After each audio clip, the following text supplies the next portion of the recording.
Welcome to Masters of Self University podcast, your highest source of sacred truths and universal wisdom. Hello, beautiful souls. I'm Rachel Fiori, mystic, spiritual teacher, psychic healer, and founder of Masters of Self University. Join our journey of soul transformation as we deep dive into this latest episode.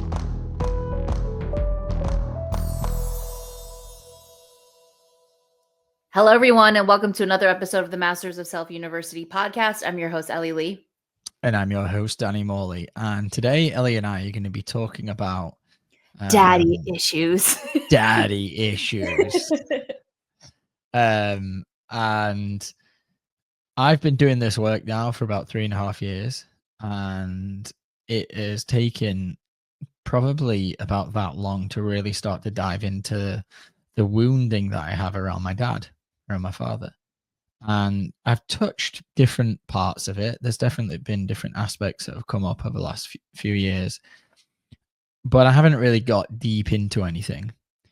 And I want to start just with that, because this is part of the collective brainwashing of the patriarchy.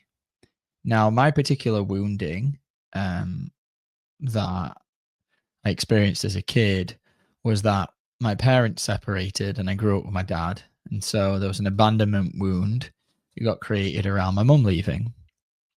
So a lot of my wounding stemmed from that particular point. And that would be where my focus would go. And it was like all the different programs that got created from that moment, or obviously it always led me back there. And recently I've started to uncover different similar programs that I've gone into in the past, but instead of going back to that point, I've actually been feeling, I also had these emotions and unprocessed stuff around my dad.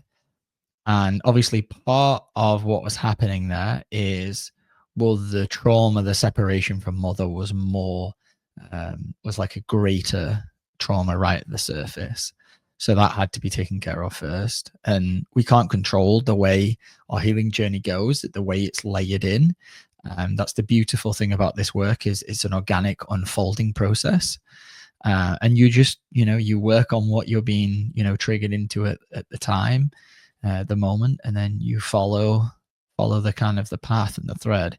It's never about sitting down and going, okay, I know I've got wounding from my dad. What is it? Let me go into the depths of it. It's you just to move through your life. And as long as you're doing the work, these triggers will come and different things will start unlocking and unfolding. And yeah, I had a beautiful one in the past couple of days, allowed me to go into things. And finally, I'm at this place. I'm like, finally, like now I'm getting into the stuff around my dad. And part of, as I've mentioned, is like, yeah, there was obviously this big kind of like really easy to see trauma of my mum leaving, that then created this deep pain. But why did I brush off all of the wound? Like, why did I brush under the rug all the stuff to do with my dad? And part of this is to do with patriarchy, that we blame the woman and it's always the woman's fault. And you might hear that and be like, no, it's not. That's ridiculous. Careful. That means you might be running the misogyny program. Because it's so easy to just sweep what the man does under the rug, because this is what we've been brainwashed to do.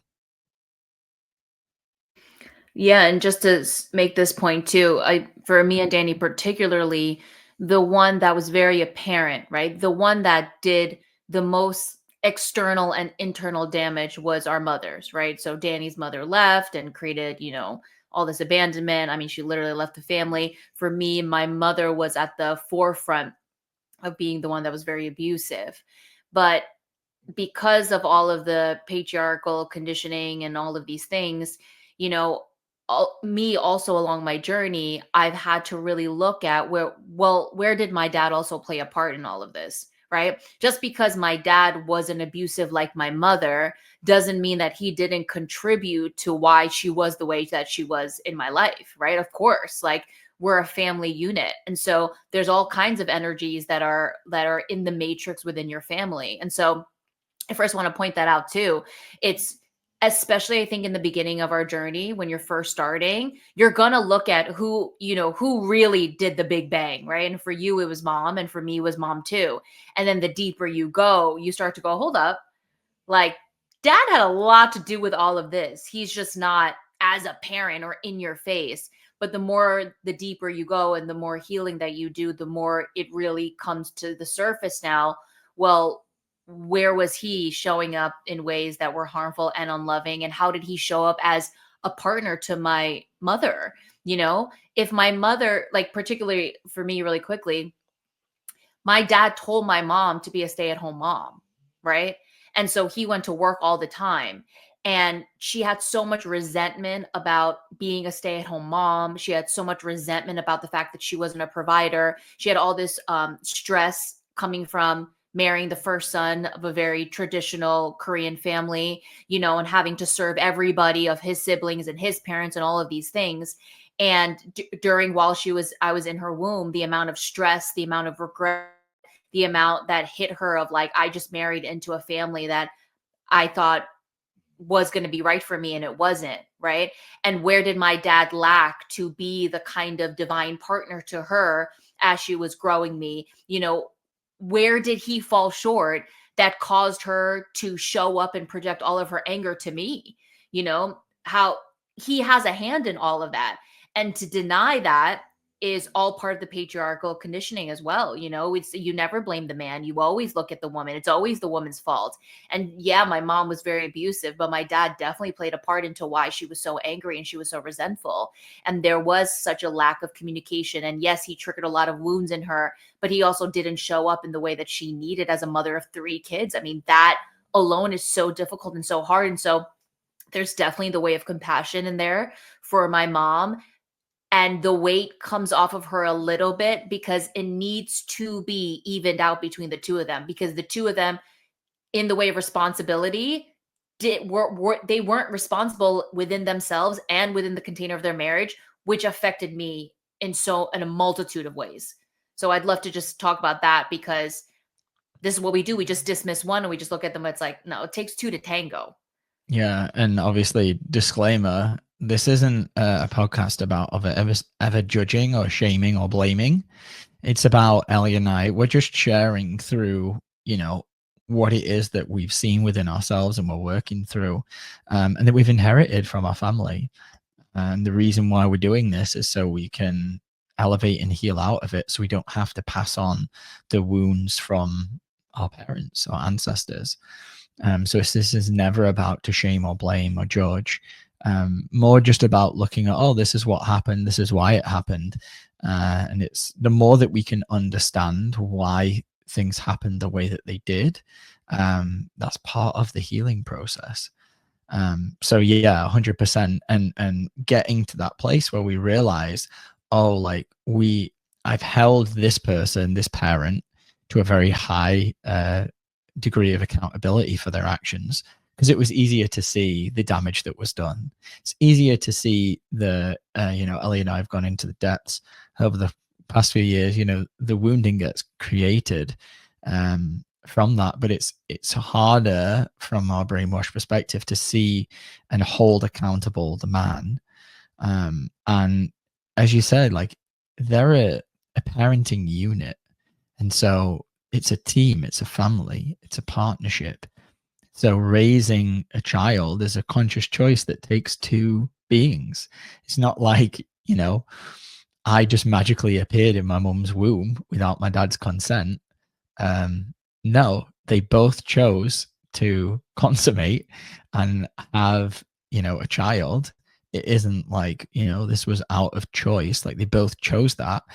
And in that choice, that means you are responsible for the being that is born. They are your son or daughter. And that means I need to do everything in my power to ensure that I'm showing up as the way of responsibility, to ensure that they're brought up in a healthy, safe manner, or whatever it is. And that means, as you mentioned, I mean, it's a similar case for my mom. That means if you're a parent who goes out while, you know, the mother is in hospital in labor with a child, and you go and play a round of golf, where do your loyalties lie? Where do your responsibilities lie when you're more interested in just playing around the golf while your wife is in labor in a hospital? What does that say? Are you really there for your own wife? Are you really there for um, your partner who actually needs you?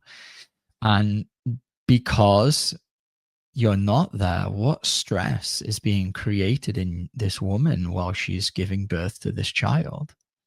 So it's super easy for me in the past to be like, oh my God, I experience all this stress. And this isn't something obviously I've blamed my mother for. When I've done these quantum healing sessions and tapped into the womb and realized, oh yeah, I can feel all this stress and I feel like I'm just absorbing it from my mom. There's a deeper reason. Like, oh, why is this actually there? Is she having the experience that she's alone, that she's unsupported because she doesn't have a husband who's actually looking after her? Right? These are all really important questions. Am I absorbing this energy from my mom, which is actually a lack of nurturing from the man that needed to be there? Then you can ask the question, obviously, well, why is that program running in him that's causing it? Well, where did he get that from? And obviously, these programs and wounds go back, you know, centuries. And this is how we've been brainwashed to be as men, is to just disconnect from our emotions and our heart, and live this very stoic, emotionless life. And that's what it means to be a man. And that obviously has a massive detriment on the child and the wife. Yeah, it brings up definitely like a little program of guilt in me that my mom has been kind of the at the end of the whipping board of like, you know, Yeah. she's definitely gotten the boundary and the hard nose from me in the past 2 years of like, I'm keeping my distance from you, but my dad's definitely gotten away with talking to me more or me showing more affection. And the deeper that I sit with all of this stuff, it's like it isn't fair to let my dad slide so much, basically, you know, because, and you're right, it isn't about shaming or blaming or guilting, but that doesn't mean that I did not move through a phase. And I still find myself like, there's still a lot of, not a lot, there's still like at least 40% anger in there that I still have to move through because I'm just so angry at the abuse. And yeah, just really feeling into, well, why on the daily basis was mom so angry? Why was she so frustrated? Why was she so unhappy? Right. And the answer to that a lot of the time was because my dad was showing up in the way that he was showing up, you know, and not listening to her and not really working on himself. And this is the issue, right? When we live in such a low level of consciousness and everybody's fucked up, and then all these fucked up people, and I say this as a collective thing, y'all, okay? When we're all just riddled with programming and brainwashing and wounds, and we all decide to have children, I mean, that's crazy, you know? So there is this level of, I mean, they were programmed to have kids and that's what they thought they had to do. And so they have kids and they're all screwed up. And so how can I just put all of this on my mother? But then it's also this whole thing too of like, my father does not understand emotionally most of the stuff that's coming out of my mouth, right? Of course not, right? But he doesn't understand even an inch of anything that I'm moving through. He doesn't understand a boundary. He doesn't understand, his whole thing every time I speak to him is just like, when are you going to come home and when are you going to visit? It's this complete negation. I don't know if that's a word, but negating what I'm moving through because he cannot understand on an emotional level at all what it is that's happening with me or what I'm creating or what I'm doing. Right. And that's because men at the core of this patriarchal society cannot understand emotions on in any sense, way, shape, or form. So in a lot of ways, I do feel like they get away with a lot because we just dismiss, well, they don't understand, you know, and that's like, that's not right. Like, if they don't understand, they should take the time to understand. And it's just making me really reflect on, damn, my mom's got a lot of heat. And my dad, really needs to sit with some of this heat too.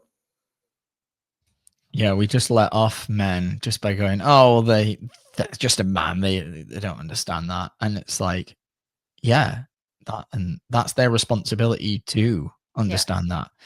And when we live in duality, we hear what we're sharing and we go, oh, well, it's mom's fault. Oh, it's dad's fault. Yeah. Right. And obviously this is the younger inner child that both Ellie and I are speaking about within ourselves that we're healing, is that's how they view the world. Like they move through an experience, and because they only live in duality because they've been programmed to, and they're just a young child, they see a problem and they see one person, well, this is their fault. And that's their worldview. And as we elevate and we start to expand more into oneness, then we see, oh, well, actually, yeah, this was maybe, mom's responsibility, but this is also dad's responsibility. What role did he play, or what role did he not play? Which is a case for I think most men, is just a lack of responsibility, putting all the responsibility onto the woman. And my upbringing was obviously like the growing up in the UK. It's just men go to the pubs, men watch sports, men drink beer, and it's the woman's role to stay at home with the wife and with the kids as the wife, and then cook the dinner and do all of the household chores. And this is obviously just programmed society that we've been kind of like led to believe is what life is supposed to be, and that can put an enormous amount of emotional stress onto the woman. And then we just go, oh, well, the husband works really hard. Yeah, and what? Just because you work hard, that doesn't mean you can't come home and emotionally be engaged and spend time with, like, it's got nothing to do with anything. When I work a shift at work at my other job, I come home, the first thing I want to do is spend time with my doggy children, my dogs, who that's where I get all these soul lessons from. And it doesn't matter how long of a stressful day I have. It's like, if the dogs need walking, the dogs need walking. That's my responsibility.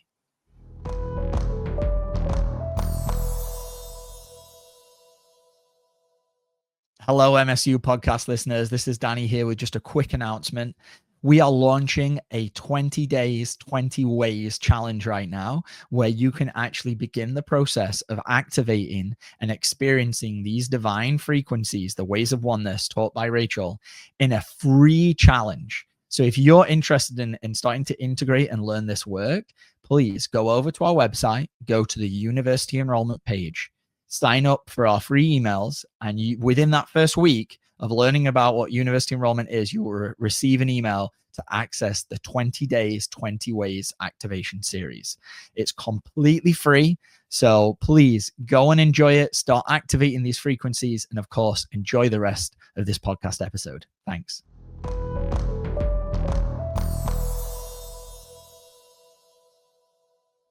Yeah. And growing up, especially I'm a kid of the late 80s. I know you're a kid of the early 90s and things like that. Like the amount of disengagement from my father, he comes home from a very stressful day. In fact, dude, you're stressed.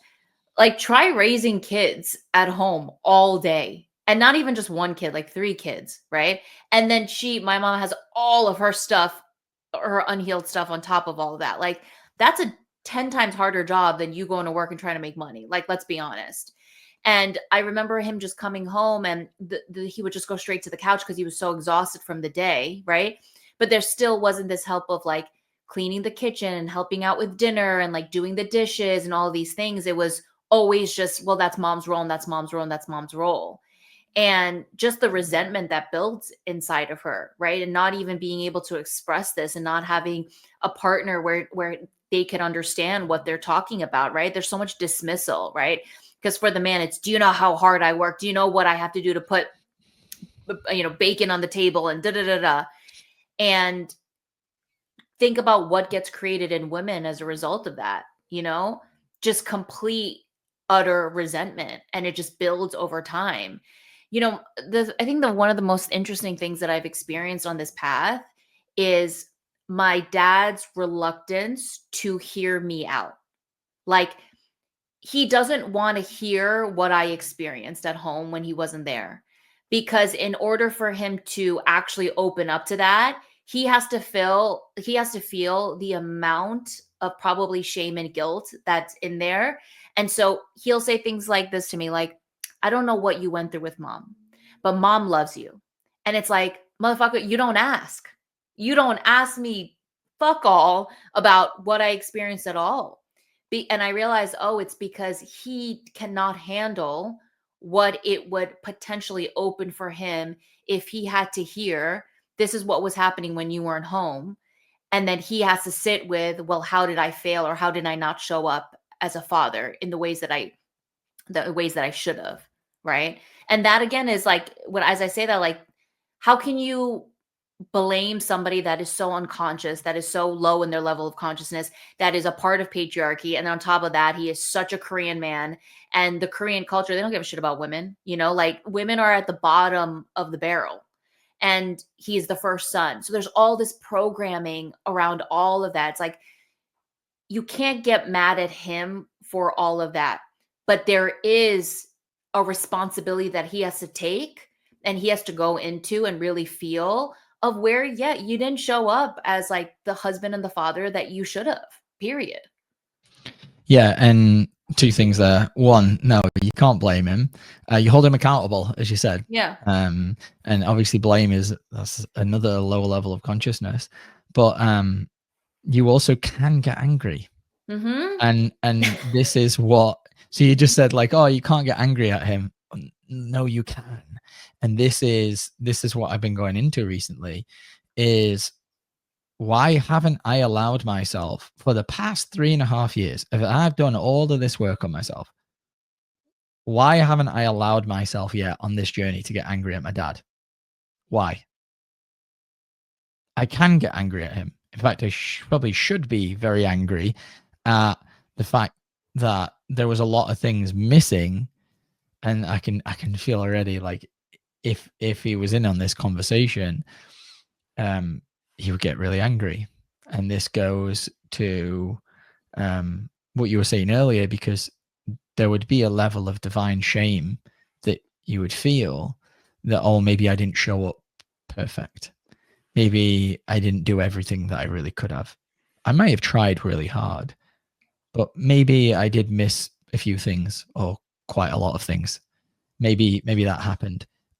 And just to start to touch some of that shame as the way of responsibility, you've got to be ready. Mm-hmm. You've got to be ready. You got to be ready to completely own and accept the fact that you as a human are not perfect, that you as a human probably fucked up a lot. And that's power. That's that first way of oneness, the way of responsibility. To be able to start to realize, oh yeah, I probably didn't do things great, and I'm willing to learn and take accountability for my wrongdoings. That's when we start to step on this path to oneness, because we're ready to look at ourselves. And for what I've experienced, that's not there with a lot of men. They're not ready to look at themselves. And I actually just watched a really interesting, we watched it together, and I would watch it again in a heartbeat, little mini series on Netflix, which I'd highly recommend anyone to watch, called Adolescence. And it was a beautiful study about everything we're talking about right here, about what happens when a man's really angry and doesn't know what to do with his emotions, and unconsciously passes that on to his children. Highly recommend giving it a watch as like a case study. It's really, really interesting.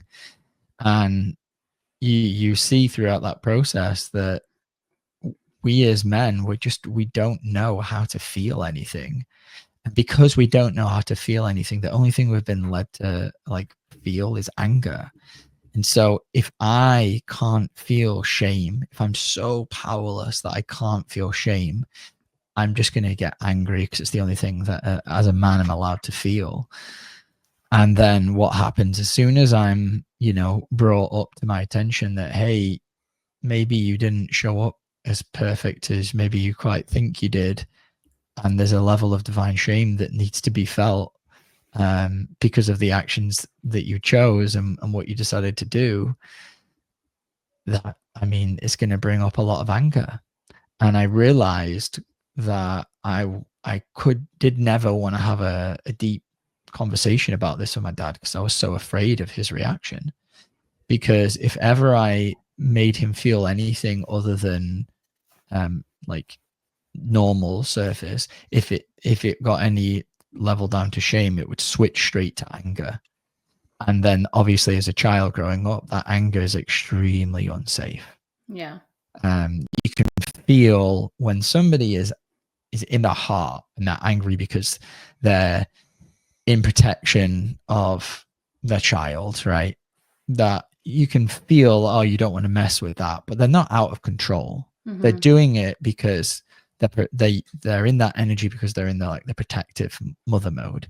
It's very different to somebody, especially a man, who's like completely out of control in rage and anger, and you can feel like, oh my god, this shaky anger vibration is very unsafe. It feels very violent in my body. And I realized now, as well as an empath, I was feeling the energy so deeply, and that would scare the crap out of me.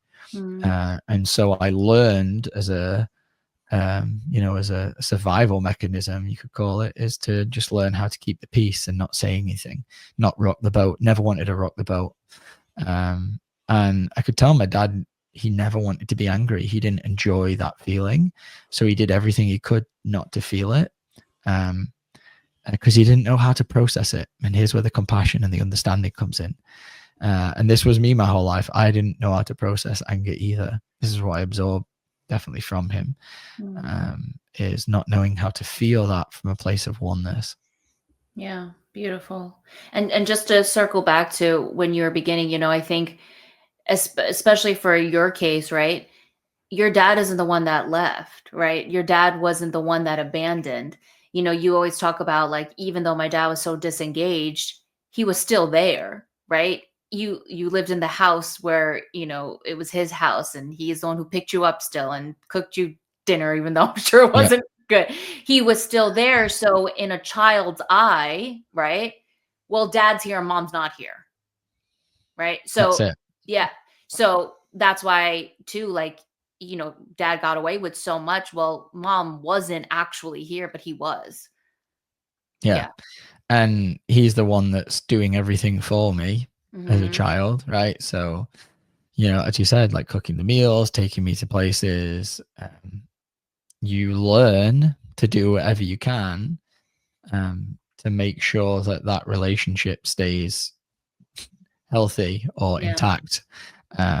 So I learned to suppress all of these deep feelings that I would have, especially my anger. I feel now like I learned from him how to suppress the anger. And yeah, it just, what that would lead to in my life is when certain scenarios would activate this or trigger this, I wouldn't know how to feel the anger, because I never really had a safe space growing up to feel that emotion. So it would get trapped in there, and all that trapped anger, it would lead to a lot of like powerlessness and like this feeling of being trapped, and a whole host of different things that would show up in my like everyday life. And for the last 3 years, I've just thought, oh, and I'm sure there was a lot of aspects of this that was true, but this is just like the powerless feeling of being angry at my mum that she's not there. Because, as I said, she grew up with, throughout my childhood, like an hour away. And I realize now that, that was true, but it's all, I think deeper than that is actually stemming from the fact that I actually never was guided by my dad. He never really felt like he was the teacher. I had this one memory pop up. I can still see it right now. And it was when I was really young. I think I was 2. I'm going to say 2. And I was outside and I was helping my dad fix the lawnmower. At least that's what I thought I was doing. I was 2. And I was like playing around with some kind of tool or whatever. And I was just trying to help him. I'm 2 years old. I'm out there. He's trying to fix the lawnmower and whatnot.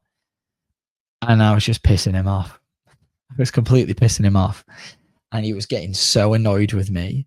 And I just remember my mum coming over and being like, he's just trying to help, And I could feel that my dad, in that moment, absolutely hated my guts. Wanted nothing to do with me. And I don't know if that was the moment that some of these programs got birthed. But it started, that was one of the key moments to me realizing, like, I could feel my dad's energy and he didn't like me in that moment.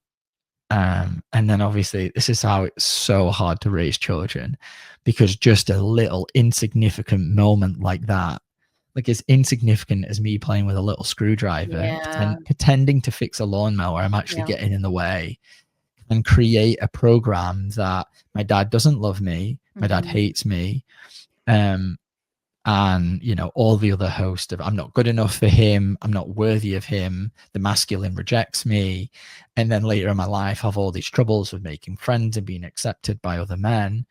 And that's a single moment like that. And I don't know if that was the creation. That's where I'm at right now. I'm sure it maybe goes deeper. But that can be the offshoot for all of these host of programs.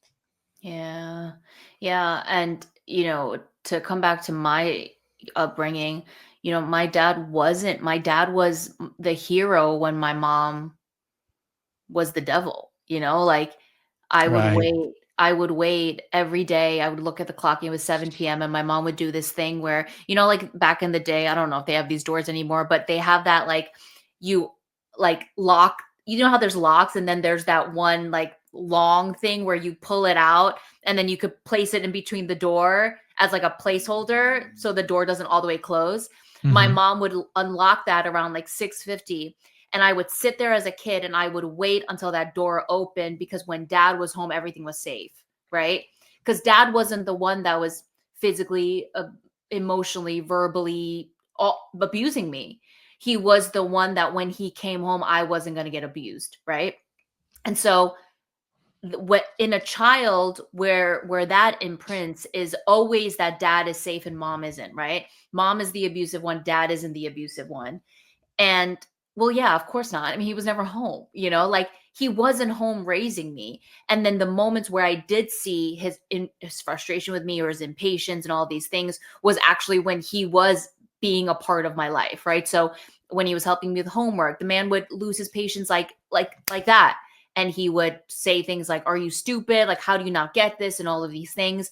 And it would always, it was so traumatic for me, because how can you be so unloving to me when you're supposed to be my hero? Right. And in those moments showing me, like, if dad was mom and he was home all the time, probably would have shown up in different ways, maybe not the way exactly that mom did. Right. But he's showing that he's got all that stuff inside of him too. He's just not home enough for you to see it all. And so, but he gets away with so much again, because he wasn't the one that was outrightly doing, all the things that mom was doing. But that doesn't mean that wasn't in there. And that doesn't mean that I didn't feel all of those things. And so this journey is really helping me to come to terms and understand, like, how dad did show up very harmfully and unloving, even though at times, obviously, he was loving and gentle and all of these things. But when was he not harmlessness and gentleness? When was he really impatient? When was he very rigid and controlling? And just because it didn't look like the way mom did it doesn't mean that wasn't very detrimental to me and affected me in a lot of ways. This is beautiful. I'm so glad you brought this up, because this is something that I see within myself, within you. I know we have lots of conversations about this. And when we show up as the permissive parent, and I would love for you to share about this in your own life, Ellie. But when we show up as the permissive parent and we just allow our kids to do whatever, and this is how my dad showed up growing up, he thought he was doing us a service, but by not creating any boundaries and like being super loose and lackadaisical with all of his rules for the house. Like there wasn't many rules, and he thought he was really good because of that, because his parents were very rigid. So, and this is one thing that we coach you through, as part of like your core curriculum at Masters of Self University. You start to learn about how you were parented and how you show up then as either your parent or the polarity opposite. So this is something that we guide you through. So if you're getting a little lost by this conversation, as you enroll as a student, this is something that we guide you through the process. So as my dad showed up very permissive, I used to think that was like, oh, what an awesome thing to do, what a hero. And as I've started to heal and do the work, and I see this with dogs and dog owners, the dog owners that are very permissive and don't create any boundaries for the dogs, they have a lot of issues. They have issues with the dogs attacking other dogs or not listening, or, you know, putting other humans or other dogs in dangerous positions. And he saw that within himself as like this good thing. Mm-hmm. And as I've realized, is it's a way for him to avoid accountability. That he doesn't, if he's completely disengaged and permissive, he doesn't have to take accountability for anything. If you don't take accountability for anything, you don't have to feel any of the emotions that are going to be attached and associated to that. Yeah. So his way of avoiding feeling any of the powerlessness, the anger, the shame, the lack of patience, all of the programs that are built in there, is by him not taking accountability, responsibility at all. And that's a way for somebody to bypass. And this is generally speaking what happens with men, because we see the woman as like the mother. She's the one that brings the kids up, and the guy is the one that goes to work. All of a sudden, the man is disengaged, and then, you know, as you mentioned, sometimes comes home and he's the hero, he's the savior, he's the fun one, right? And then all of a sudden we start demonizing the woman because she's creating the rules and she does this, and oh, a dad never makes me do that, you know. It's like, that's his own stuff. He's creating that reality. Absolutely. He's creating this opposition Yeah. through his lack of, and this is, you know, we're using man and woman here as a generalization. Like, it could easily be the other way, of course. We're just using this as a generalization, and for like mine and Ellie's example. Yeah. And I feel like a lot of people actually experienced it the other way. You know, and you never hear of mommy issues growing up. You hear a lot of people talk about daddy issues, you know? So it's really interesting, because I remember people always used to be like, yeah, I've got daddy issues. I'm like, I got mommy issues, you know? Like, but now I see, no, I both for sure. I have both for sure. Yeah, no, it's a fascinating thing to think about and go into. And, you know, the other day, or a week ago, I had this overwhelming sense of sadness about my father. Like, you know, my dad's whole thing is that he just wants family to be together. My dad's programming around family is gnarly, but so is everybody else's, right? The collective programming around family is hardcore. You know, blood is thicker than water. You do anything for your family. You know, my dad's whole thing is like, this is what family's about. You know, you save each other, you pull each other up when you fall. It's all around that. And I had this overwhelming sadness because I could feel how just sad my dad is about this entire situation, right? I have taken a huge step back from my family. You know, I live across the country from them. I don't speak to them often at all. You know, it's very like once in a while kind of thing. And I could feel his sadness for it. And instead of processing it, I immediately texted him and I was like, hey, Dad, I just want to let you know that I love you. You know, I love you a lot. And he said to me, he goes, Ellie, I just want you to know that me and Mom love you so much. And we want you to know that we'll do anything for you. And that shit triggered me, because I'm like, that's the issue, is that like, you're always trying to do everything for me. And that has damaged me in so many ways, because it didn't allow me to grow up. It didn't allow me to take responsibility over myself. I was always looking to you to be my savior. And then I'm a 20-something-year-old, quote unquote, adult, and I can't handle anything that comes my way. I couldn't handle anything. Like, if anything broke down in my life, it was a car, or I was calling him, right? And it's all this like codependency and needing and, you know, all of these things. And then I started getting super angry. You know, I was like, oh, there it is. There's all this anger that I actually have inside towards my dad, because he showed up in the ways that he showed up. it affected me in monumental ways that at the time, I didn't think it was. You don't think that enmeshment and codependency and having a savior as a parent is a bad thing. You think that that's love, and it's not love. And it completely fucked me up in so many ways. And so that whole conversation I had with my dad was a beautiful, gift for me to see, like, here's all of that suppressed anger that you actually feel. And here's how he showed up, affected you in all of these different ways.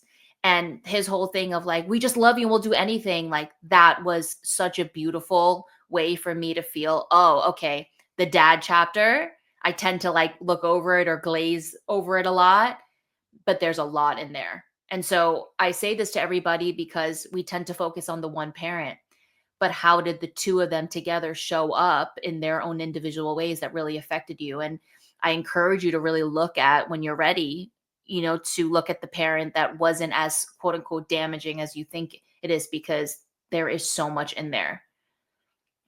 Yep. So this is oneness. It's always about, seeing it all. And this isn't anything you need to force yourself to look at. It will naturally arise through this process. But as Ellie said, like, pay attention. Are there programs running that are causing me to put all of maybe one particular parent as programs into your blind spot?